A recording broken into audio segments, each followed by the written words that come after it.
اللهم إني تمنيت الكثير وكل الكثير بيدك. يا رب فرحة قريبة تغير فيها مجرى حياتي، وبشرى انتظرتها منك ليس من أحد سواك. بسم الله والصلاة والسلام على رسول الله. السلام عليكم ورحمة الله وبركاته. مرحبا بكم أخياتي في قناتكم، قناة همسات توعوية وتدابير منزلية. فيديو جديد وموضوع جديد حبيت نشاركه معكم، واللي راح نتكلموا فيه عن موضوع يخص كل أم أو أخت أو بصفة عامة ربة بيت. الموضوع هذا بالذات أنا عانيت منه كثير، وحوست وبحثت بزاف على منصة اليوتيوب، الفيسبوك، الانستا، ولكن للأسف ما تلاقيتش بأخت تكلمت فيه ولا حلت الموضوع. لهذا اجتهدت وبحثت وبقيت مع نفسي فترة، والحمد لله خرجت بنتيجة مرضية ولله الفضل والمنة.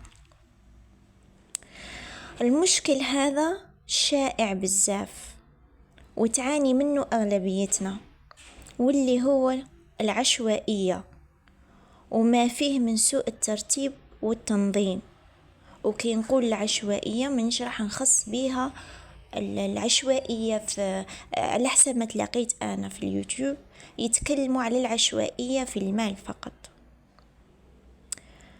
ولكن أنا نقصد بالعشوائية هي سوء الترتيب والتنظيم في كل تفاصيل الحياة. ترتيب البيت وشغل المطبخ، وحتى العشوائية في تربية الأولاد، تسيير المصروف، تنظيم الوقت، وحتى في علاقتنا مع الله.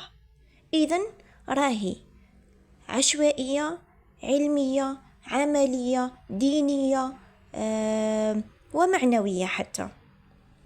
والواحد اللي يعيش فيها راح يذوق المرارة ويكون دايما حاس بالتعب، بويسك ما عندوش وضوح وما يفرقش بين شكون اللي لازم ينال الأولوية وشكون اللي يقعد يستنى. وينطبق هذا حتى في تعاملاتنا مع الناس، والنتيجة تشوفي روحك متأخرة، غيرك يافونسي للقدام وانتي راجعة للرول للأسف. وعلى هكا اللي تعودي مقلقة توجور محبطة ديموراليزيا وحياتك فريمون داخلة في حيط. وبالك كاين حتى اللي حقها وحق ربي ماهيش واصلاتو، صلاة وورد وكذا، تلقيها مقصرة وحاصلة فيه. وهنا تأنيب الضمير كاين والحل ما لقياتوش، وهذا هي النقطة الصح. ألوغ نحب منك انتي اللي راكي تسمعي فيا الآن، خطفي لك غير ساعة، ما قلت نهار ما قلت ليلة، ساعة فقط وراح يفضل لك منها بزاف. شدي ركن في زاوية في بيتك وحكمي لك ورقة وستيلو، كتبي عندك عنوان كبير: الخروج من العشوائية إلى المعيشة الهنية. بعدها رتبي أفكارك ورتبي أولوياتك. وأعتذر على صوت المفرقعات اللي راه برا، لأنه ما باليش هذا وقت، الله المستعان. قلنا رتبي أولوياتك، رتبي أفكارك، رتبي أمورك في راسك قبل قاع ما تكتبي. رتبي خلي هذاك الفوضى وهذاك المال اللي راه يغلي ومخوض خليه يصفى، كي يصفى تتضح الأمور. رتبي أولوياتك، يعني وش هي الحاجة السابقة في حياتك اللي لازم تكون في نهارك. هذيك الحاجة الضرورية هي الأولى، قومي بيها. كتبي برنامج بسيط لنهارك أسيدي، قاع إذا ما قدرتيش تنفذيه كامل وتمشي عليه، امشي على مرسو منه. حددي أهداف، حدي لها أهداف صغيرة، أهداف صغيرة للهدف الكبير. الأهداف الصغيرة راح تكون خفيفة وسلسة وسهلة، بويسكي هي جزئيات للهدف الكبير، ونزيها وحدة بوحدة. والأهم وقبل كل شي حبيبتي، وأهم شي تقدري تقوليه، خلصي النية لله باش تنالي توفيق منه ويجزيك خير الدنيا ونعيم الآخرة. وكل عمل وجهد وتعب تعبتيه لوجه الله عز وجل، اتأكدي انهم حسنات راك تعمري فيهم في صحيفتك.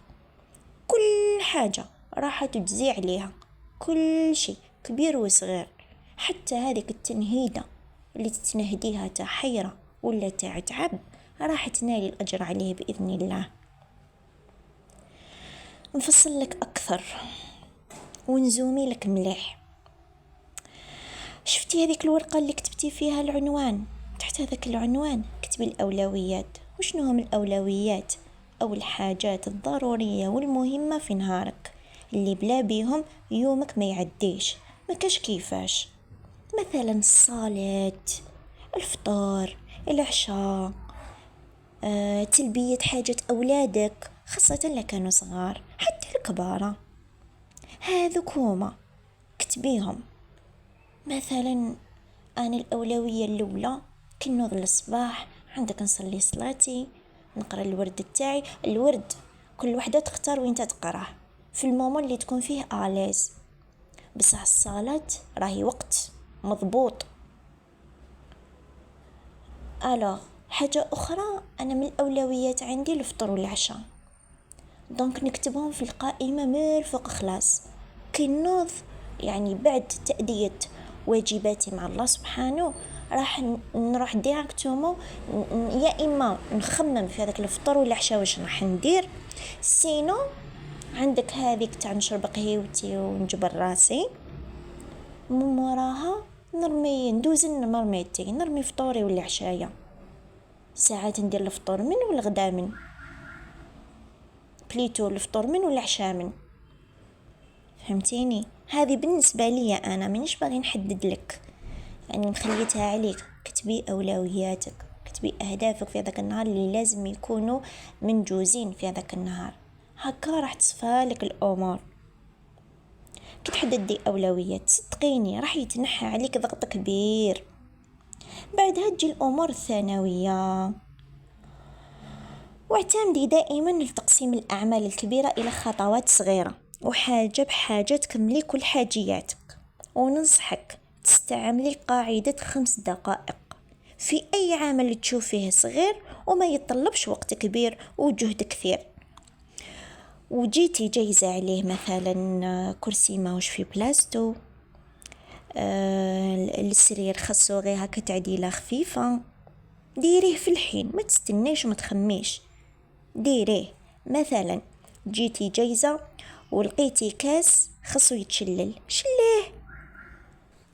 خزانة مفتوحة اغلقيها، ورقة طايحة رفديها، حاجة تترمى رميها. هما صح صوالح صغيورين مي صدقيني يصنعوا فرق كبير. نقطة أخرى، خصصي لنفسك وقت راحة، وقت خاص بيك وحدك.